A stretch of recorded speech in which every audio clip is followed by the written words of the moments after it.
In this week's episode of Sailing Copycat, we haul out, get a hull inspection done to check for moisture in the hull, start work on the repairs to the rudder and the keels, and check out the beautiful Wunder Marina.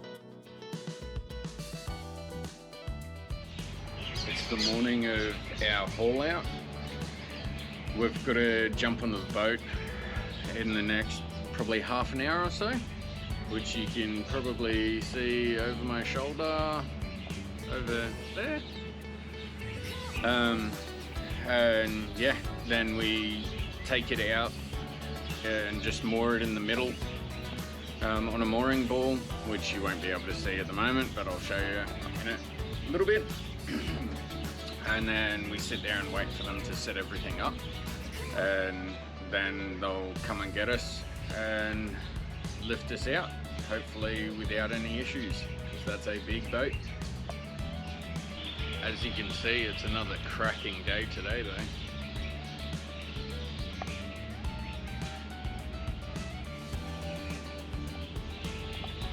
Absolutely loving Fiji.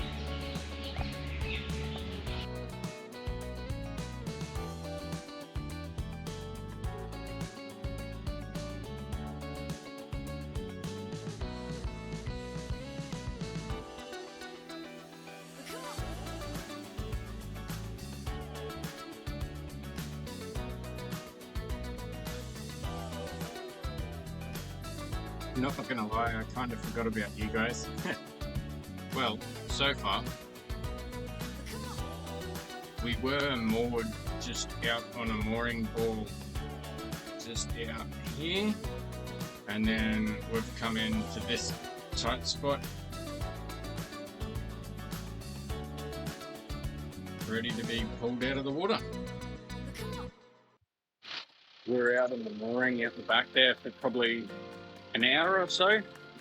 So I got to spend that just going through and having a look at the boat systems, just trying to wrap my head around all the modifications that Hans has done.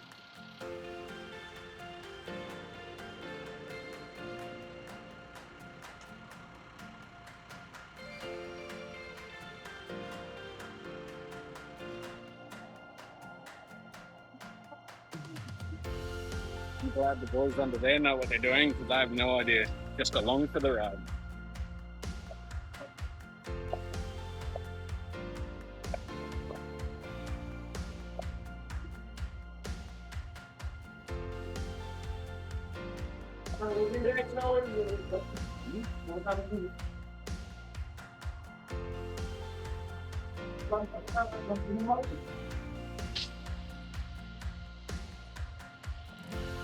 Lines are released now. They've started to lift.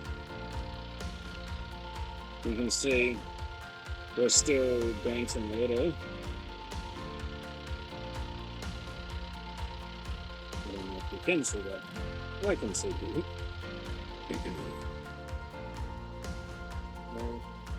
Let's see if we're going to move.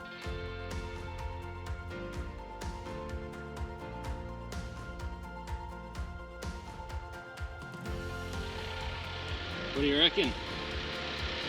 Better than I thought it would be. Yeah.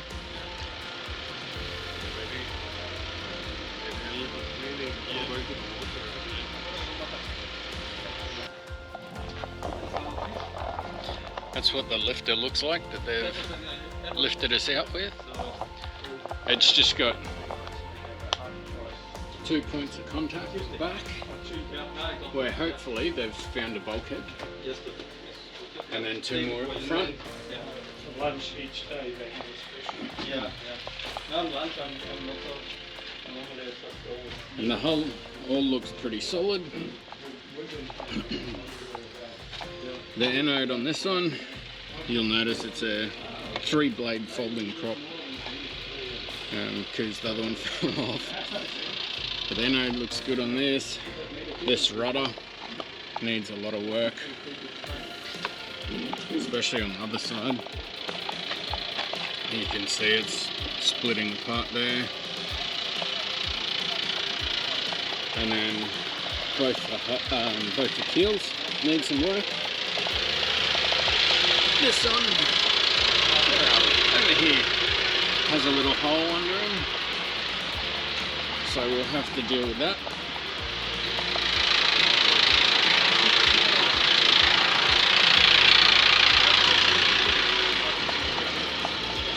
And then apparently these marks here were from the previous owner to Hans. He had an aluminium dinghy and it used to drift underneath, and then the waves would bash it on the bottom, and we've taken the paint off. It still looks in good nick though. So this rudder's been repaired previously, so it looks in good condition. And then this one still looks good, but we need to replace this one sooner rather than later, I think. But that should last us a little bit. And then over to starboard keel. It's missing a chunk off the back.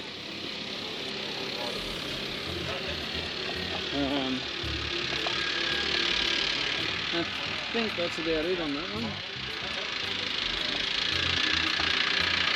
Which, for the age, I think looks pretty good, really. So this morning we've been and had our coffee at the little general store here at Verde Marina, and now we're back over at the boat with David from Yacht Help, who's doing a moisture test on the hulls just to make sure that because it's a red cedar epoxy coated hull, that there's no water that's gotten into the hulls. We've also gone in and seen the office and organised to have the boat stay on the hard for an extra 4 days, I think. So instead of going back in the water in a couple of hours today, it's going to be going back in the water on Wednesday afternoon at about 3 o'clock. And that'll give us time to do the repairs to the keel and the rudder that we need to, and touch up the anti-foul wherever that's coming off. Same. Slightly higher. Same. Yeah, same. That's pretty good. And that's how we go. Yep.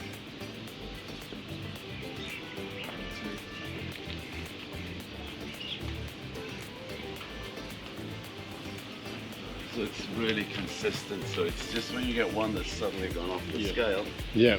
and you can start tapping around it. So,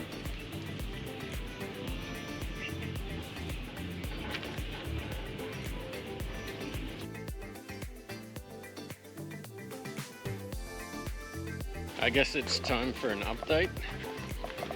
So this morning, as you've probably seen already, we've started sanding, ready to do some repairs on the bottom, and we've just made it all official, and the payments have been made and paperwork signed, and I am a boat owner who knows nothing about boats. So that should be rather interesting and a steep learning curve, but I've got Dad here, so I'll just blame it all on him.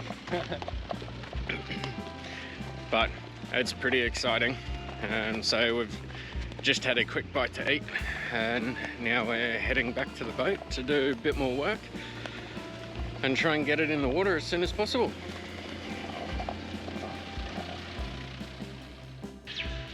Well, good morning. As you can see, I'm back under the boat again. It's Saturday morning, and we're going to do some more fiberglassing to try and finish up the keels and the rudders. But we've got our neighbour, if you can kind of see the boat next door, they've just washed their boat, getting ready to splash in the next hour or two. So we're not going to do any sanding until they're gone. That way they stay a little bit cleaner. So we've decided we're going to change the oil in our sail drives. Another good job to do while the boat's on the hard. So we're going to start over here with, I guess, the port sail drive, and Dad's upstairs in the rear cabin, and he's just taken the oil cap off, ready for it to drain out, and found a little screwdriver. I'm not sure if it's going to be big enough to undo it, but let's see what we can do.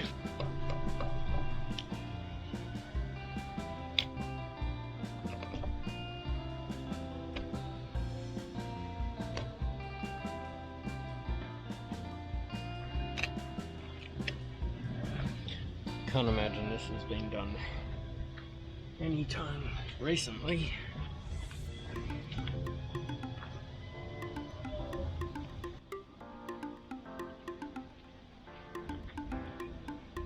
Time for a little bit of persuasion.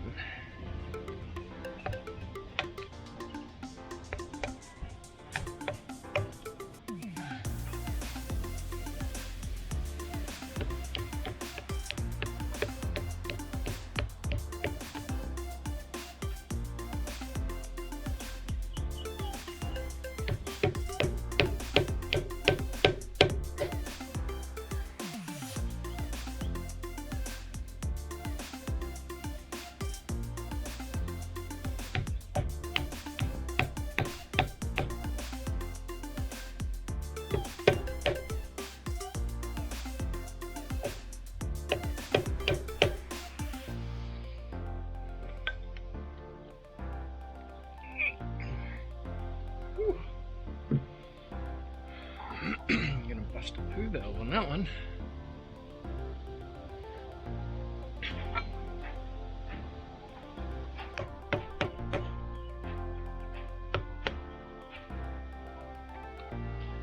Maybe we'll skip forward to the part where I get it.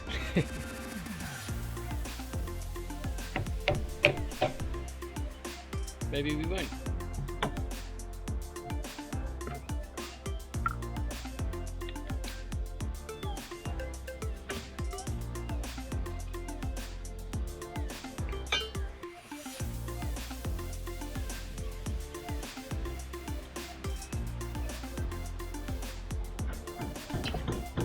Hey Dad, you can open that up now. Good. Well, that's not a good sign at all.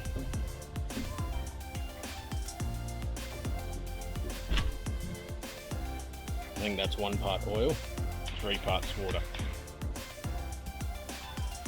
It's meant to have about 2.6 litres in there, and I would say we've probably got just over 1 litre out, if that. So I'm just letting the fluid drain down into the bottom again, so it's not quite so messy. But even on the hands, it's not very oily.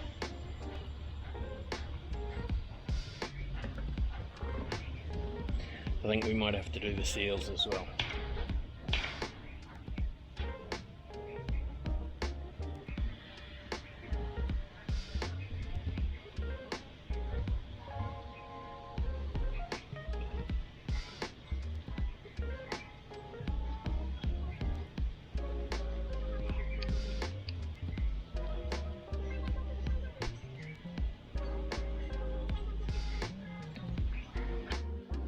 So this one I've cleaned out already and got it turning, and you've already seen how that's done, so no need to show you again. Let's see. And we just spoke to Hans, and he said the last time the oil was done, because it's done according to hours, it hasn't been done for 3 years. Okay, you can open that one, Dad.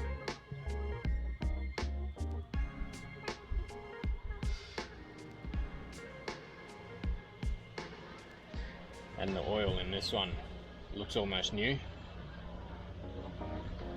A little bit runny, but definitely no water in it.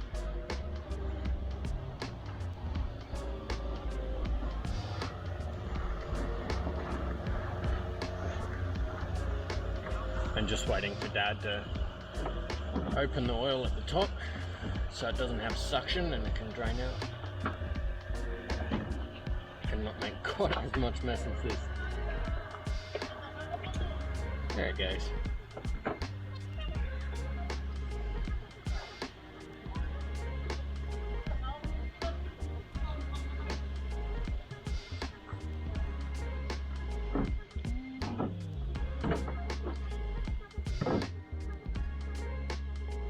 And they're both supposed to have about 2.6 litres in them. This is a 5 litre jug, so they both shouldn't fit in one jug.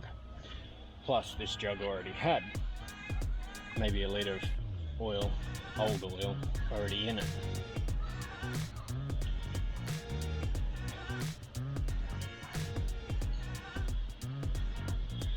So we'll add that to the list of things to keep a close eye on. Well, once again, I've forgotten to bring you guys along for the ride. So what I've done so far, I've put the next layer of epoxy on the keel and the rudder. So that's now drying, and then you can see Dad over there in the background. He's just gurning down the bottom of the dinghy, just to kill some time basically. I've jumped up and I've refilled the oil in the port side sail drive, and now I'll jump in and put the oil in the port side, and then we'll check in with Dad and see how he's going.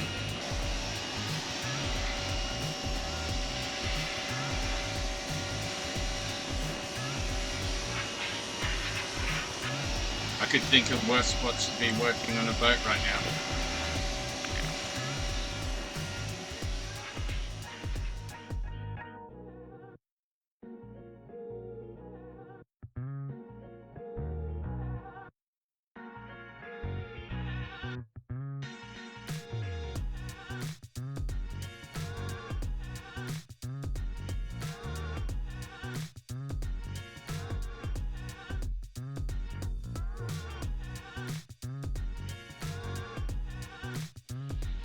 Righto, so we're about done for the day, I reckon. What do you reckon, Dan?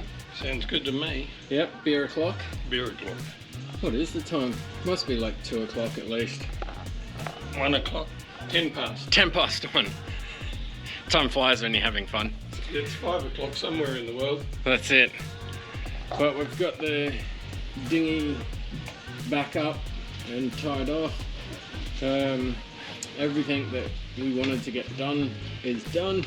We've got the epoxy drying, so we'll come back in the morning and sand that back a little and then do the fiberglass over it.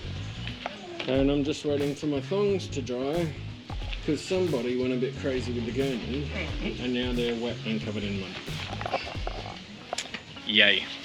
On the next episode of Sailing Copycat, we finished sanding and fiberglassing the hull and get all the anti-foul on, have a taxi driver take us to his dad's house to show us his sailboat, and finally make it into Nandi.